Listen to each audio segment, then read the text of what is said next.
एक तरफ जहां इंडिया ब्लॉक के सीटों के बंटवारे को लेकर बैठकें हो रही हैं, तो दूसरी तरफ नेता आपस में ही एक दूसरे पर हमलावर भी हैं। आज इंडिया गठबंधन की बैठक हो रही है, जिसमें टीएमसी शामिल नहीं हो रही है।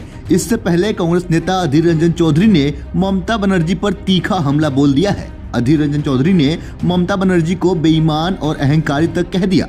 पश्चिम बंगाल में मीडिया से बात करते हुए अधीर रंजन चौधरी ने कहा, ये महिला राजीव गांधी और सोनिया गांधी के नेतृत्व में नेता बनी। वह ममता बनर्जी की ओर इशारा करते हुए कहे कि महिला कितनी बेईमान है, कितनी अहंकारी है कि जिन लोगों ने उसे राजनीति में खड़ा किया वे उन लोगों के खिलाफ अहंकार दिखाती है। इतना ही नहीं, अधीर रंजन चौधरी यही नहीं रुके। उन्होंने आगे कहा, सोनिया गांधी आपसे भीख नहीं मांगेंगी, आपका अहंकार एक दिन टूट जाएगा। आप मोदी को धोखा नहीं देना चाहती हैं, इसलिए आप सीट शेयरिंग पर समझौता नहीं चाहती हैं। बीजेपी हिंदुत्व की राजनीति करेगी और आप हिंदुत्व रोकने की राजनीति करेंगी। आपकी 60 गांठ हो चुकी है। मोदी अयोध्या का कीर्तन गा रहे हैं और ममता गंगा सागर का कीर्तन गा रही है। क्या अयोध्या और गंगा सागर पहले नहीं थे? इस दौरान उन्होंने तृणमूल कांग्रेस और बीजेपी पर मिली भगत करने का आरोप भी लगाया। उन्होंने पीएम मोदी पर हमला किया और कहा कि क्या पीएम मोदी ने हिंदू वोटों का ठेका ले रखा है?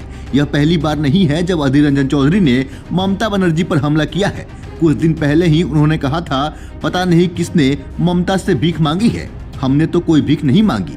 ममता खुद ही यह कह रही हैं कि वो गठबंधन चाहती हैं। हमें ममता की दया की कोई जरूरत नहीं है, हम अपने दम पर चुनाव लड़ सकते हैं। दरअसल ममता बनर्जी गठबंधन नहीं चाहती हैं।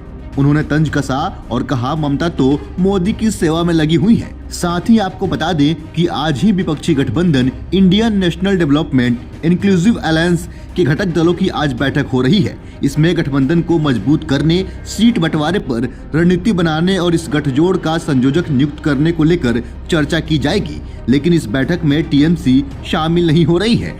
टीएमसी के पार्टी नेताओं को शुक्रवार को इस बैठक के बारे में सूचित किया गया था और पश्चिम बंगाल की मुख्यमंत्री के पहले से ही कुछ निर्धारित कार्यक्रम है, जिसके कारण वह इसमें शामिल नहीं हो सकती हैं। लेकिन आज चर्चा एक ये भी है कि नीतीश कुमार को संयोजक बनाया जा सकता है। बाकी इस पे आपकी क्या राय है? अपने हिस्से का राय हमें कमेंट के जरिए अवश्य बताएं। फिलहाल के लिए इतना ही। ऐसे ही अन्य खबरों को देखने के लिए बने रहें सहारा समय के साथ।